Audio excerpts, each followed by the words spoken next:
Dry ফ্রুটসের এই healthy রেসিপিটা আজকের পুরো রেসিপি ভিডিওটা দেখার পর বাড়িতে যে কেউ অতি সহজে বানিয়ে নিতে পারবে। তো আমি শুরু করছি। এখানে আমি কড়াইতে কিছুটা নারকেল কুচনো নিয়ে লাল লাল করে ভেজে নিয়েছি।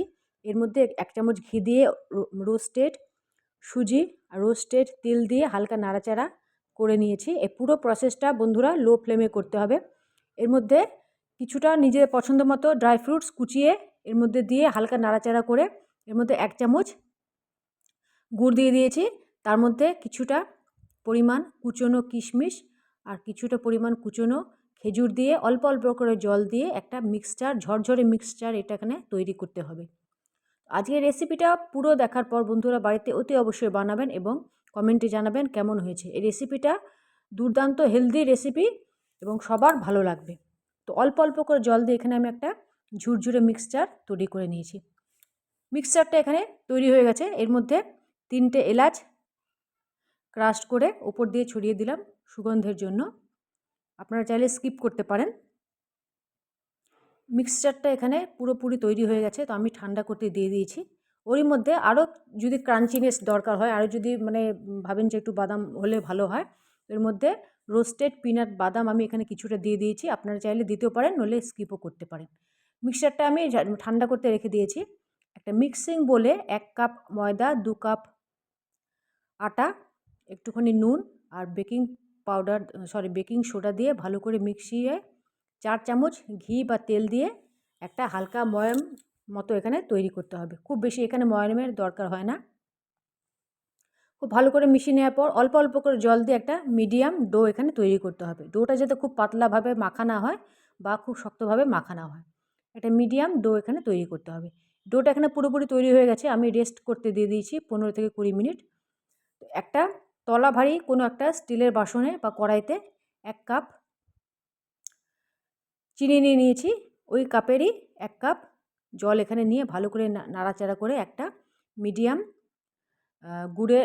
মিডিয়াম একটা চিনির রস এখানে তৈরি করতে হবে।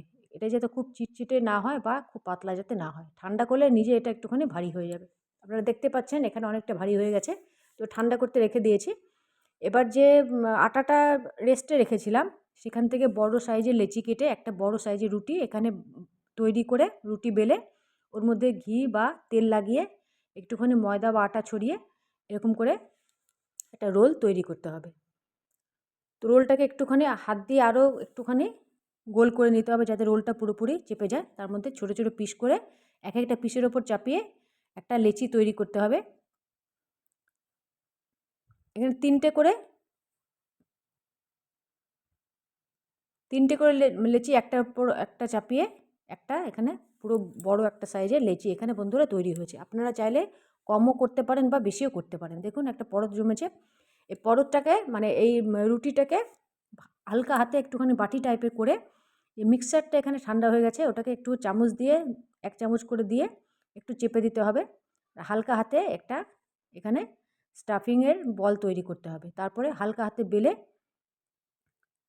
এখানে বালুশাহীর আকারে দিতে হবে। এইভাবে সব প্রসেস একইভাবে করতে হবে। আমি এখানে ৩টে করে নিয়েছি। আপনারা চাইলে ২টো করতে পারেন, ২টো একসাথে নিতে পারেন বা ৪টে একসাথে নিতে পারেন। তো সেই একই প্রসেসে হালকা হাতে বেলে একটা বাটির মতো করতে হবে। তারপরে এর মধ্যে ১ চামচ এখানে বেশি ঠেসে ভরলে কিন্তু বেলার পর ফেটে যেতে পারে। ওই জন্য ১ চামচ এখানে যথেষ্ট। মুখটাকে ভালো করে চেপে হালকা হাতে এখানে চেপে একটুখানি একটা স্টাফিং বলে তৈরি করতে হবে। হালকা হাতে এখানে বেলতে হবে। বন্ধুরা দুটো এখানে আমি লেচি আপনাদের দেখিয়ে দিলাম, বালুশাহীর শেপের দুটো লেচি আপনাদের দেখিয়ে দিলাম। আরেকটা ধরনের দেখাচ্ছি। এখানে বড় সাইজের লেচি কেটে এখানে বড় সাইজের একটা গোল রুটি এখানে তৈরি করতে হবে। ওইভাবে একইভাবে তেল লাগিয়ে ওপর দিয়ে ময়দা বা আটা ছড়িয়ে একটার পর একটা রুটি ওইভাবে তেল আর ময়দা লাগিয়ে উপর দিয়ে এরকম করে রেখে দিতে হবে একটার পর একটা রুটি। তো এখানে আমি ৩টে পরপর রুটি এখানে রেখেছি। আপনারা চাইলে ৪টে রুটিও রাখতে পারেন পরপর বা ৫টা রুটিও রাখতে পারেন বা চাইলে ২টো রুটিও রাখতে পারেন। তো আমি এখানে ৩টে রুটি ওইভাবে তেল আর ময়দার সাহায্যে লাগিয়ে দিয়েছি এখানে। এরপর আরও একটুখানি রোলিং পিন দিয়ে একটুখানি বেলে নিয়েছি। তারপরে সাইডগুলো কেটে চৌকোনো একটা আকার নিয়ে নিয়েছি। বাকি যেটা পড়ে রয়েছে সেটাকে অন্য কাজে লাগাতে মানে পারা যেতে পারে। তো এর মধ্যে ছুরি দিয়ে কেটে এক একটা ফিতের মতো তৈরি হয়েছে, আপনারা দেখতে পাচ্ছেন। তো ওইটাকে হালকাভাবে হাতে করে গোল করে একটা, দেখুন বন্ধুরা কী সুন্দর পরত হয়েছে, গোল করে করে একটার পর একটা রোল করে করে একটা চওড়া এখানে রোলের তৈরি করতে হবে। আপনারা চাইলে কম বা বেশি এখানে করতে পারেন। তো হাত দিয়ে চেপে আরও একটুখানি গোল করে দিতে হবে যাতে পরতগুলো ভালোভাবে লেগে যায়। তো এইভাবে পুরো প্রসেসটা তৈরি করতে হবে।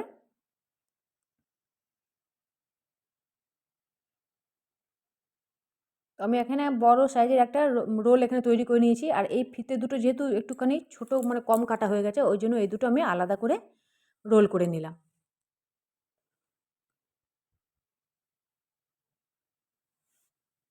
এইভাবে রোল করে নেওয়ার পর ছুরির সাহায্যে এখানে কাটতে হবে। আপনারা চাইলে পাতলাও করে কাটতে পারেন বা মোটা করেও কাটতে পারেন। তো এখানে আমি নিজের ইচ্ছে মতো এখানে পাতলা পাতলা করে কেটে নিলাম। এইগুলো এক টাইপের লেচি তৈরি হলো। বন্ধুরা, আজকের পুরো রেসিপিটা দেখার পর যদি আমার রেসিপি ভিডিও আপনাদের ভালো লেগে থাকে তাহলে আমার রেসিপি ভিডিওকে লাইক, শেয়ার এবং সাবস্ক্রাইব করবেন। এভাবে লেচি তৈরি করার পর হালকা হাতে একটুখানি বাটি টাইপের করে ওই একইভাবে মানে মিশ্রণটাকে দিয়ে একটু হালকাভাবে চামচ দিয়ে চেপে ভেতরে ভরতে হবে। আর হালকাভাবে এটা একটা লেচি তৈরি করতে হবে যাতে পরতটা দেখা যায়। তো হালকাভাবে এখানে চাপতে হবে। তো বন্ধুরা দেখেন, আপনারা দেখতে পাচ্ছেন একটুখানি ফেটে গেছে, মানে পরতটা একটুখানি বেশি হয়ে গেছে। তো এখানে ঘাবড়াবার কিছু নেই। যদি এরকম কোনো অবস্থা আসে তাহলে হালকাভাবে এটা একটুখানি চেপে দেবেন, তাহলে ভেতরের যে পুরটা আছে সেটা বেরোবে না। তো আমি এখানে পুরটা মানে সব লিচিগুলো আমি তৈরি করে নিয়েছি একইভাবে। এর মধ্যে আমি দুটো আপনাদের ভেজে দেখাচ্ছি। রসটা দেখুন অনেকটা এখানে গাঢ় হয়ে গেছে। আর যখন তেলে ছাড়া হবে, তেলটা যেন খুব বেশি এখানে গরম না হয়, হালকা তেলে এখানে ছাড়তে হবে, হালকা গরম তেলে। তারপর এপিট এপিট করে লাল লাল করে ভেজে রসটা যে এখানে তৈরি করা হয়েছিল, রসটা এখানে অনেক গাঢ় হয়ে গেছে।